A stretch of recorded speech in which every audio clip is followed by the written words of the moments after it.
Summer in the country was beautiful with golden wheat and a stork walking. Beneath giant burdock leaves by an old house, a mother duck nested.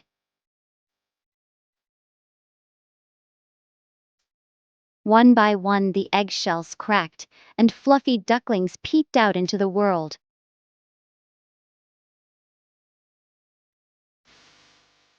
"What a big world!" cried the young ones. Mother said it stretched further. An old duck came to visit, noticing one remaining egg that was strangely large. The great egg burst. Out crawled a big, ugly, gray creature, looking so strange.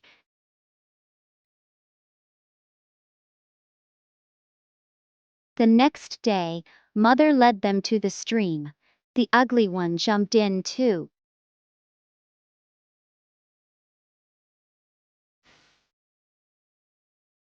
Seeing him swim so steadily, the mother knew he was her own child.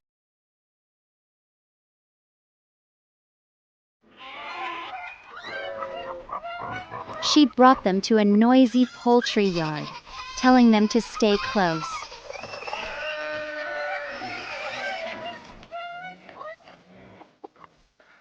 They bowed to an old aristocratic duck who wore a red rag on her leg.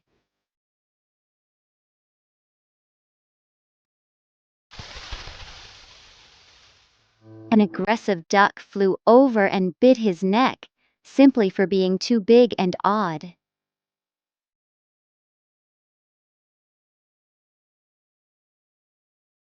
Mother preened his feathers, saying he had a good disposition and would grow.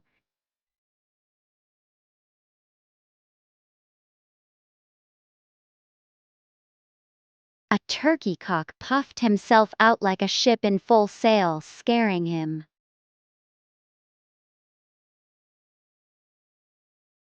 The days grew worse and worse. Even his brothers and sisters were unkind to him, and the maidservant kicked him with her foot.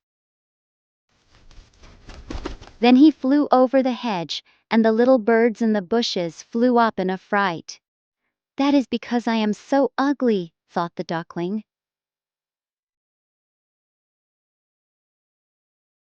He ran until he reached a wild moor where wild ducks lived, resting all night.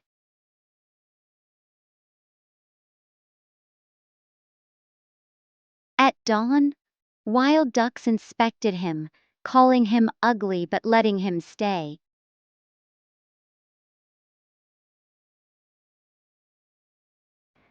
The poor creature had no thought of marriage. He only wanted to drink marsh water.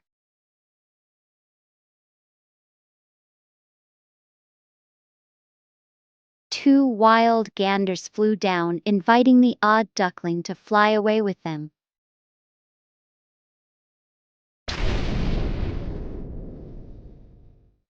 Suddenly, bang, bang, echoed through the air, and the two ganders fell dead.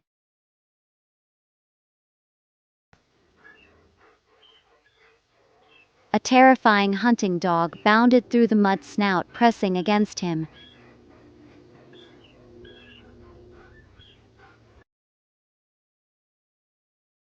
The dog splashed away.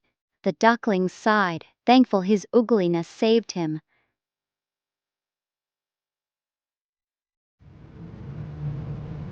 At dusk, the noise ceased. He ran out of the moor, battling a violent storm.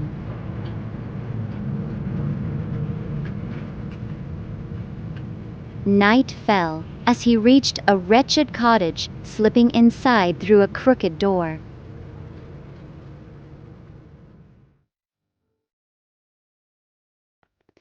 Inside lived an old woman with her cat and a short-legged hen.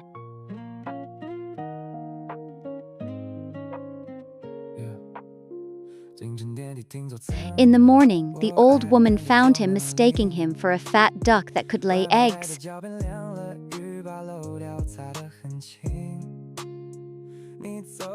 Tested for 3 weeks, he laid no eggs. The cat and hen ruled proudly.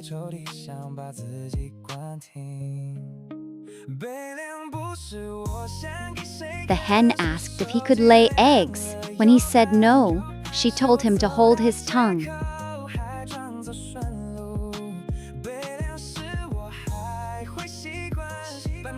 The cat also mocked him, asking if he could arch his back or purr.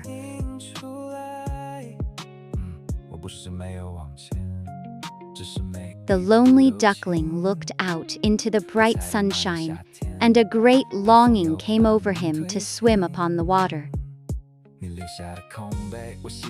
He told the hen how grand it was to dive. She replied that he was losing his mind.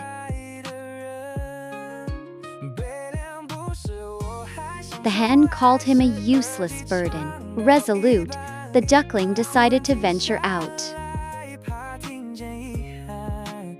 Autumn set in, and the dry leaves danced in the cold wind, while the clouds hung heavy and low.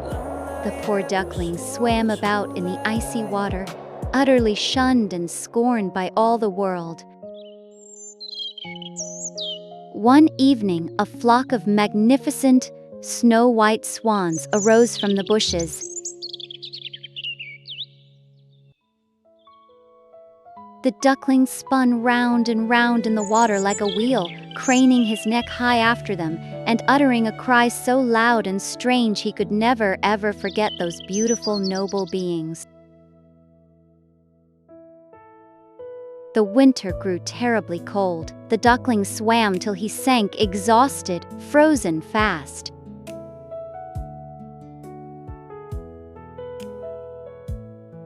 Early next morning, a peasant broke the ice with his wooden shoe and saved him.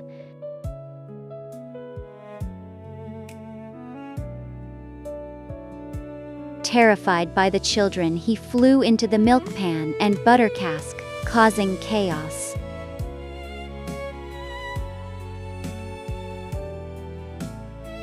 Luckily, the door was open. He escaped into the fresh snow under the bushes.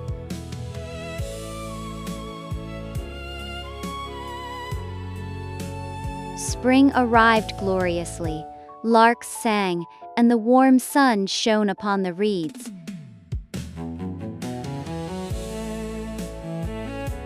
Suddenly he shook his wings. They were stronger than before and bore him aloft.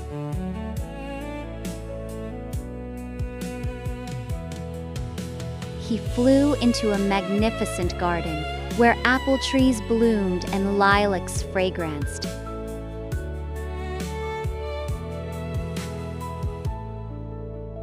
Three beautiful white swans came sailing out from the thicket, rustling their feathers.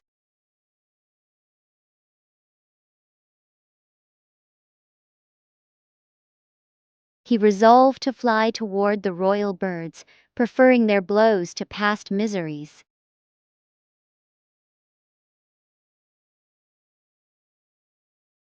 He swam toward the swans and bent his head down to die, but he saw his reflection.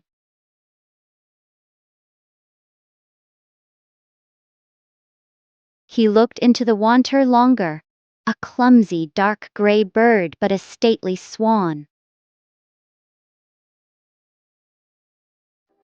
It matters not that one is born in a duckyard, so long as one has lain in the swan's egg. And the great swans swam round him and stroked him with their beak. The children ran into the garden crying out, "See, there is another new swan come, and it is the most beautiful of all." Then he hid his head under his wing, for he knew not what to do. He was so happy when he was only an ugly duckling. He had never dreamed of such happiness as this. The tale of the ugly duckling ends here. But your journey has just begun. Perhaps you too have questioned your own worth amidst doubt and loneliness. Do not despair, and never envy the light of others. As long as you keep a longing for beauty in your heart, time will eventually brush away the dust of hardships. Clothing, You with the most radiant and magnificent wings you were always meant to have.